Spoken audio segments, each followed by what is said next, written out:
What's your relationship with your siblings like? Close, distant, complicated? I paid their bills for years, heat, water, internet, while they made me feel like a burden. Then, over meatloaf, my dad told me, "You can't stay here anymore. We're done with you." So the next morning, I made a few calls. That night, their power went out. It started like any other dinner in that house, stiff, silent, and already loaded before a word was said. I had gotten off work late and stopped to pick up a rotisserie chicken because I knew no one else would cook. I was tired, drained, and honestly not in the mood to sit through another evening pretending everything was fine when nothing had felt fine for years. I walked in, set the food on the table, and Mom gave me that tight-lipped thanks that always made me feel like I was intruding in my own life. Dad didn't say anything at all, just kept watching some news segment on the kitchen TV, muttering under his breath every few seconds like someone owed him something. That was our dynamic. They ignored, I provided. It had been that way since I was 23. We sat down to eat, and my brother's name came up within minutes, as usual. Jason had just posted pictures from his trip to Hawaii, and Mom couldn't stop gushing about how relaxed he looked, how happy, how successful. She must have said he works so hard 3 different times, and each time it hit me like a slap across the mouth. I wanted to ask what exactly he was working hard at. Posting sunsets? Flying drones? Uploading TikToks of his dog wearing sunglasses? Meanwhile, I had worked 3 jobs to keep us all afloat during the pandemic, paid every bill when Dad got laid off, bought Mom a new phone when hers stopped charging, and still came home every night to this same tired narrative where I was invisible. And Jason was a golden god. I didn't say anything. I just ate. I'd learned by then that speaking up never helped. It only opened the door to more judgment. But that night, something shifted. The silence was thicker than usual, and when Mom finally looked at me, it wasn't curiosity or concern in her eyes. It was something cold. She said, "We've been thinking, maybe it's time you start figuring out what's next for you. This isn't sustainable." I blinked. I thought I'd misheard her. I'd been the one making things sustainable. I thought she meant I needed a break, or maybe a better job, or that we should talk. But then Dad dropped his fork, looked right at me, and said it clearly. No build-up. No sugarcoating. Just, "You can't stay here anymore. We're done with you." It felt like the ground opened underneath me and kept going. I didn't cry. I didn't scream. I just stared at the 2 people who raised me, housed me, leaned on me for everything, and now, when they felt stable enough to stand on their own 2 feet again, they decided I was disposable. I swallowed the heat rising in my throat and nodded.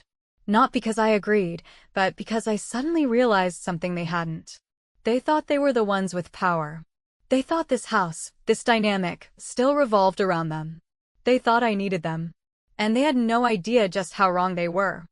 I went in my room, locked the door, and lay on the bed fully dressed, staring at the ceiling with my hands folded over my chest like I was waiting to be buried. The thing is, this wasn't the first time they made me feel small. It wasn't the first time they cut me down or acted like I was just stuck and not trying. But something about the finality of it, "We're done with you," hit a nerve I didn't even know I had left. My brain started spinning, but not in panic. It was planning. For once, I wasn't scrambling to fix things for them. I wasn't rushing to apologize or explain or justify why I was still here, still unmarried, still rebuilding my life after things had fallen apart. For once, I let the silence sit. And in that silence, I remembered exactly whose name was on all the utility accounts. Electricity, gas, internet, even the trash service. All of it. They never asked. They never cared. They just assumed, like they always did, that things would be handled, that problems would solve themselves, that I would just do what I always did and keep the machine running behind the scenes while they reaped the benefits. I thought about all the times they left dishes in the sink and said nothing because that's what you're here for. I thought about when the furnace broke and I spent 5 hours on the phone with the repair company to get it covered under the home warranty, a warranty I had paid for. I thought about every single online bill notification that came to my inbox. And I thought about how many of those payments came out of my bank account while they acted like I was freeloading. I didn't sleep that night. I didn't need to. I didn't even feel tired. I felt awake in a way I hadn't in years. Fully, sharply awake. The kind of alertness that comes when you realize you've been playing the wrong role in your own life for too long, and suddenly, the script changes. So I got up at sunrise, made myself coffee, and sat in the same kitchen where they had delivered their little performance the night before. No one else was awake yet. The house was quiet, almost peaceful, and for the first time ever, it actually felt like it belonged to me. I looked around, took one last mental inventory of everything I had helped build, support, maintain, and I smiled. Because what they didn't know, what they never even bothered to ask, was whose name was on the power bill. The next morning, I didn't bother saying good morning or waiting for anyone to come downstairs. I just made myself coffee, packed a small overnight bag with the basics, and opened my laptop at the kitchen table like it was just another quiet Sunday. I could still hear Dad snoring upstairs, and I knew Mom would be in the bathroom for at least another half hour. I had time, not much, but enough to do what needed to be done. I opened my bookmarks and clicked into each of the accounts I had managed for years, the ones they either didn't know existed or simply never cared to understand. Electricity, gas, water, internet, every one of them had my name on it, my email, my bank info. They never even asked how the bills got paid. They just assumed the lights would stay on, the heat would keep running, the Wi-Fi would magically connect their tablets and smart TVs, and if anything ever went wrong, I'd fix it. And for a long time I did. I kept everything running quietly, like an unpaid manager of someone else's comfort. Until now. The first call was to the electric company. I told them I wanted to cancel autopay and requested a disconnection starting the next day. When the woman on the other end asked if I was moving out, I said yes, even though I hadn't decided yet if I was leaving for good. Something about saying it out loud made the decision feel real. She offered me a list of transition services and asked if I wanted to transfer the account to someone else. I said no. I told her they'd have to open a new account in their own names if they wanted the power back. She paused, probably used to Messier divorces or roommate fights, and then scheduled the shut-off without another word. The second call was to the gas company, which handled heating and hot water. I went through the same process: cancel autopay, close account, no transfer. The man on the line asked if I wanted to leave a forwarding address for the final bill. I gave him my work P.O. box instead of the house. I didn't want anything else coming to that place. The third call, the internet provider, was almost laughably easy. They let me disconnect with 2 clicks. Just like that, the house was scheduled to go dark, cold, and disconnected by the next day. As I shut the laptop, I didn't feel guilt or satisfaction, just a quiet kind of relief. The way you feel when you finally cancel a subscription you forgot you'd been paying for. I had been paying for them month after month, not just in money but in emotional labor. Covering the logistics, managing the chaos, absorbing the mood swings and complaints, always trying to stay one step ahead of whatever crisis they refused to acknowledge until it landed in their laps. And the whole time, they saw me as the failure, the burden, the adult child who never moved out or got married or made them proud at a barbecue. I had stayed because I thought it was the right thing to do, because I believed family meant something more than biology. I stayed when Dad got laid off and Mom's health got worse, when Jason stopped calling and suddenly everything fell on me, not because anyone asked me to stay, but because they expected it as if it were a duty I owed them simply for being born. When Mom came into the kitchen, she barely looked at me. She poured herself tea, sat across from me, and scrolled through her phone. It wasn't until I stood up, bag in hand, that she asked, without emotion, "Going somewhere?" I nodded. I said I'd be staying with Rachel for a few days. That was enough.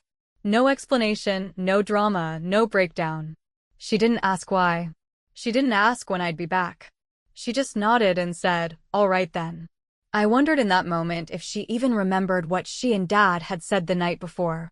Whether it had registered as the grenade it felt like, or if it was just one more offhand dismissal they assumed I'd absorb without reaction. By the time I got to Rachel's place, I'd already received 3 emails confirming the disconnections. She offered me her spare room for as long as I needed it, no questions, just comfort, the kind of comfort that came not from blood, but from someone who actually saw me. We spent the evening watching a show we both liked, half talking, half laughing, and for the first time in what felt like years, I didn't feel like I was walking on glass. I could breathe without the weight of being responsible for everything. I could speak without editing myself for tone or risk of judgment. I could just exist. The next morning, around 10, my phone buzzed. First it was Dad, then Mom, then Dad again. I didn't answer. I just watched the calls come in while sipping my coffee, waiting. A few minutes later, the text started. Power's out. Do you know anything? Wi-Fi is down. Is there a bill issue? Did something happen to the gas? I didn't reply. I let them sit in the discomfort, the same discomfort they had never noticed I was living in every day. By noon, my phone rang again, and this time, it didn't stop until voicemail picked it up. I didn't even need to listen to it. I already knew the tone. Confused, demanding, maybe even panicked, but never apologetic, never aware. I set the phone down and smiled, not because I wanted revenge, but because for the first time, they were dealing with the world without me.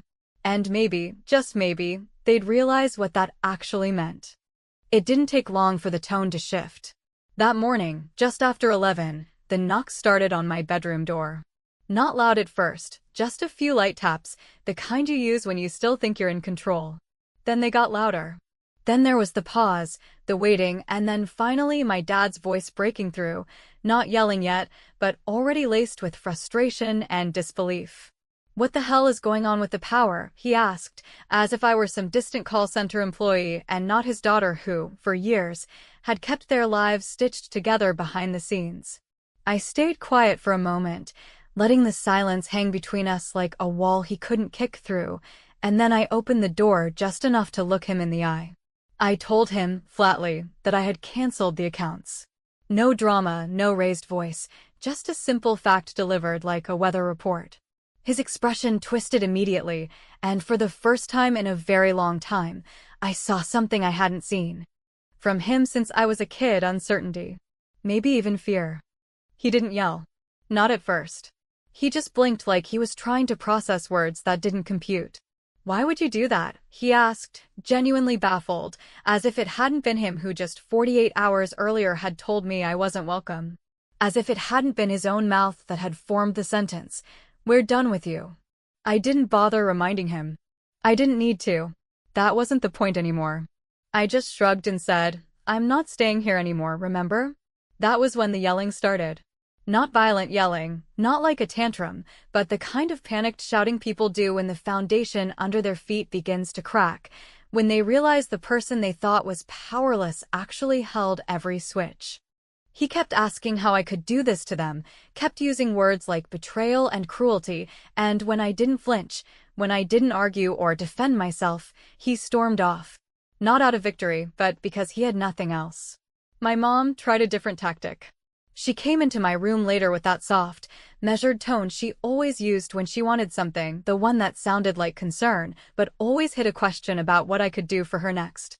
She sat on the edge of the bed, sighed dramatically, and said, "Honey, we didn't mean what we said. Your father was tired. We were stressed. Things came out wrong." I looked at her, really looked at her, and realized how often that line had been used in my life to excuse all kinds of behavior that would never be acceptable from anyone else. I told her calmly that I wasn't angry. I wasn't punishing them. I was just stepping back, letting them manage their own lives for once. That afternoon, I packed up the rest of my things and moved into Rachel's guest room permanently. She helped me carry the boxes down to my car and didn't ask for details. She had known something was off for a while, had seen the strain on my face in texts and short conversations, and all she said as she handed me the last tote bag was, "About time." We drove back to her place in silence, but it wasn't the kind of silence I was used to, the heavy, tense, resentful kind. It was peaceful. It felt like a break in the clouds after years of choking humidity. Back at the house, I knew things were falling apart quickly. My phone was buzzing nonstop, and when I finally checked the notifications, I saw a series of missed calls from Dad, one from Mom, and 3 voicemails from an unknown number that I suspected belonged to one of their neighbors. Then came the text that made me stop in my tracks. It was from my mom, and all it said was, "Please come back." No punctuation. No explanation. Just a plea. I stared at it, feeling absolutely nothing. Not satisfaction, not pain, just clarity. They hadn't said, "We're sorry." They hadn't admitted anything. They just wanted their comfort restored. They didn't miss me. They missed what I did for them. I didn't respond. Instead, I forwarded them a screenshot of the account summary pages for every utility I had canceled, all of them showing my name, my address, my payment history. No commentary. Just proof. I wanted them to understand that the life they had built, the one they acted like was running itself, had only worked because I had been behind the curtain keeping the wheels turning. I wanted them to sit with that truth and wonder what else they had taken for granted. Later that night, I got a call from Jason. I hadn't heard from him in over 6 months.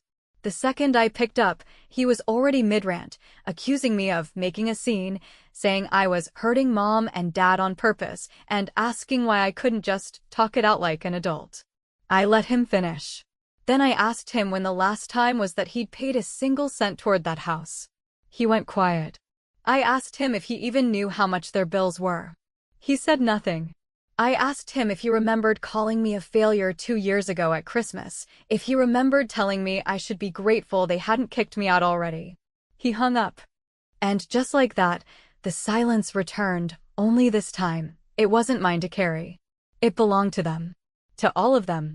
For once, they were the ones left holding the bag, making the calls, trying to catch up on a system they never bothered to learn.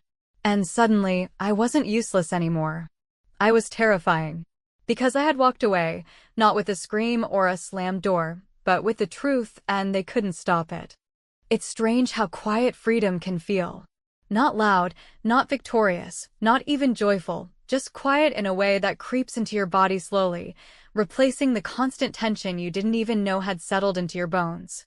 The first few nights at Rachel's place, I kept expecting some kind of breakdown, an emotional unraveling, some wave of regret or guilt or panic.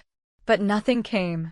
No tears, no trembling hands, no urge to drive back and make things right. Instead, I felt like I had finally stepped out of a room where the air had been stale for years, and for the first time, I could breathe without coughing on the dust. Rachel, bless her, didn't press me. She gave me space, and in that space I started remembering things I had long buried. Not memories in the obvious sense, not big events or screaming matches, but small, steady patterns that had worn me down 1 inch at a time. Like the way my mother used to sigh every time I opened my mouth to speak during dinner, as if my thoughts were already a burden before they were even formed.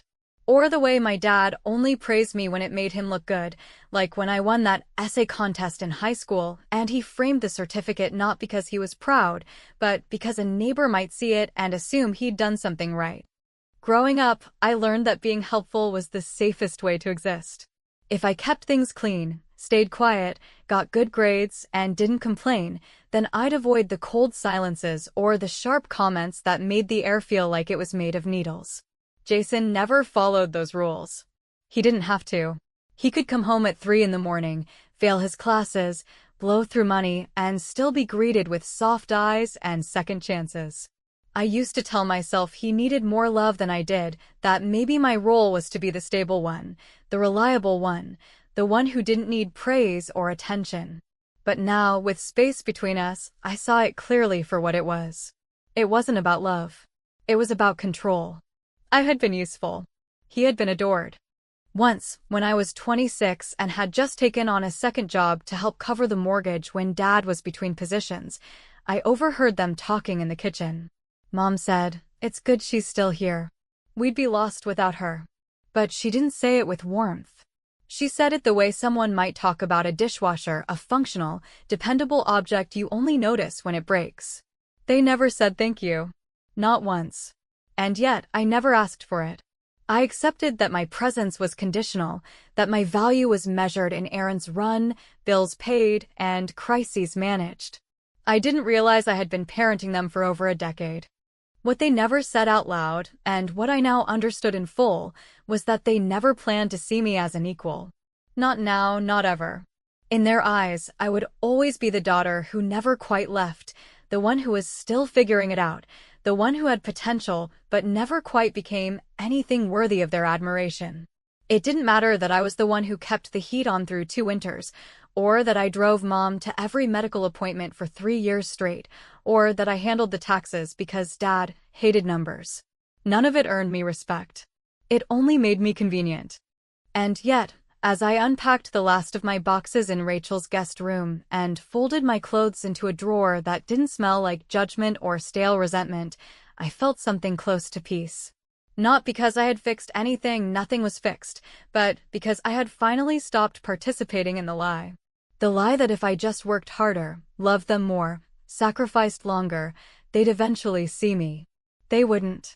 They couldn't. Because seeing me would mean admitting everything they had ignored, every time they looked away, every time they made me small so they could feel bigger. I didn't need revenge. I didn't need them to beg or apologize. I didn't even need them to understand. I just needed them to feel the absence of me, not as punishment, but as proof. Proof that I had been there, fully and constantly, holding their world together while they critiqued mine. Proof that removing me meant consequences they had never even considered because they never believed I had the power to walk away. The phone calls slowed after a few days. The texts became less frantic and more measured. We're trying to fix things. Can you at least help us get it back on track? You don't have to move out completely, just take a break. I didn't reply, because I knew what came next. They weren't ready to admit they had been wrong. They were just trying to stabilize the world I had unbalanced by stepping out of it. It wasn't me they wanted, it was the version of me that didn't say no. And in the silence that followed, I finally heard my own voice again, not the one that answered to their needs or adjusted itself to their moods, but the one that asked, "What do you want for yourself?" For the first time in years, I didn't feel selfish answering that question. I felt alive. I felt real. And I knew with absolute certainty that I would never go back to being quiet and useful just to be tolerated. Because the truth is, the most dangerous thing you can do to people who depend on your silence is to walk away without a word. And that's exactly what I did. The call from my brother came exactly 1 week after the utilities went down, and by that point, I already knew it wouldn't be an apology. Jason never called unless he had a point to make, usually someone else's, and this time was no different. He didn't even bother with a greeting, just launched into the conversation like I had been waiting for him to explain how I had overreacted, how I had gone too far, and how I had humiliated our parents by pulling a stunt like that. I didn't say anything at first, partly because I was tired of defending myself to people who never bothered to understand what they were criticizing, but mostly because I was curious just how deep his disconnect would go. And he didn't disappoint. He said words like family and loyalty with such casual entitlement, as if he hadn't spent the last decade floating in and out of our lives with nothing to offer but opinions and absence. He told me that Mom and Dad were heartbroken, that they were confused, that they had always supported me, and that I was acting childish for holding a grudge over what was clearly just a moment of frustration. I almost laughed. Not because any of it was funny, but because the absurdity of hearing those words from him, of all people, made it clear that none of them had learned a thing. They still believed the problem was my reaction, not their behavior. They still thought the discomfort they were now feeling was temporary, something I would fix, once I cooled off and came to my senses. But what they didn't understand was that there was no cooling off this time. There was no coming back. There was only forward. I let Jason finish, then asked him one question. I said, "When was the last time you paid a single bill for that house?" He didn't answer. I asked again, calmly, without venom. He tried to change the subject, asking why I was so focused on money, when this was clearly about feelings. And that's when I knew I needed to make it undeniable. Because feelings, they could manipulate. But facts? Those could speak for themselves. So I gathered the evidence. I pulled every bill from the last 4 years: electric, gas, water, internet, garbage collection, home maintenance, and the ridiculous streaming subscriptions they couldn't even name but insisted they needed, and I printed them out, each with my name at the top and payment confirmation at the bottom. I highlighted key lines: account owner, payment history, billing address, last 4 digits of the card used. I didn't include commentary, no sticky notes or passive-aggressive messages. Just the raw truth, laid out in chronological order, with nothing altered and nothing embellished. Then I placed them in a large envelope and mailed one copy to my parents' house and another to Jason's condo. No explanation. No cover letter. Just documentation. 3 days later, the text stopped completely. Not a single follow-up, no more emotional appeals, no sudden change of tone. Just silence. And for once, it wasn't mine. The absence of their noise felt like a confession. They had read it. They had seen it all. And the part of me that used to crave acknowledgement, that desperate sliver still hoping for someone to say, "We were wrong," finally gave up waiting. Because the silence was the acknowledgement. They had nothing to say because there was no longer a version of the story that protected them. Around that time, I got a voicemail from my mother. I didn't listen to it right away. I let it sit in my notifications for 2 full days while I went about my life, working, sleeping better, cooking in Rachel's kitchen without fear of someone questioning how I was seasoning something, watching TV at a volume that didn't feel like it needed to be justified. When I finally played it, I sat down on the edge of the bed and closed my eyes. Her voice cracked immediately. There was no opening line, no "hi, sweetheart," no attempt to pretend everything was fine. Just sobbing, uncontrolled, sharp, and breathless. And then, amid the crying, she said, "We didn't know. I'm sorry." That was it. That was the whole message. And for the first time in my life, I realized something terrifying. I didn't need it anymore. I deleted the voicemail without replaying it. Not because I hated her, and not because I wanted to hurt her, but because I didn't want to carry it. I didn't want another emotional breadcrumb to lead me back into a house that had only ever seen me as a tool. I wasn't interested in repair or reconciliation that came only after consequences. I wasn't waiting to be needed again. I was already really living without them. Now, my name is on a lease that's mine alone. I pay bills that belong only to me. I cook dinner for myself, sometimes for Rachel, sometimes for the friends I've started reconnecting with, people who knew me before I disappeared into the role of family caretaker, people who never once made me feel like I had to earn a place at the table. And every time I flip on a light switch, every time I open the fridge and know that it's stocked because I made it so, not for survival, but for comfort, I feel a kind of peace I didn't know existed outside of fiction. They haven't contacted me since. Not Jason, not my dad, not even through mutual friends or extended family. It's like I became a ghost the moment I stopped being useful. And that, more than anything, tells me I made the right choice. Because if your presence was only valuable when it served others, then your absence is the clearest test of who you ever were to them. The day my father told me I couldn't stay there anymore, I nodded. The next morning, I disconnected every thread tying me to their comfort. And now, standing in the quiet, with no one left to explain myself to, I realize something that makes my chest rise a little higher. The moment they said they were done with me, that was the moment I finally started building a life that wasn't built around keeping theirs from falling apart. And I'm not going back. Not now. Not ever.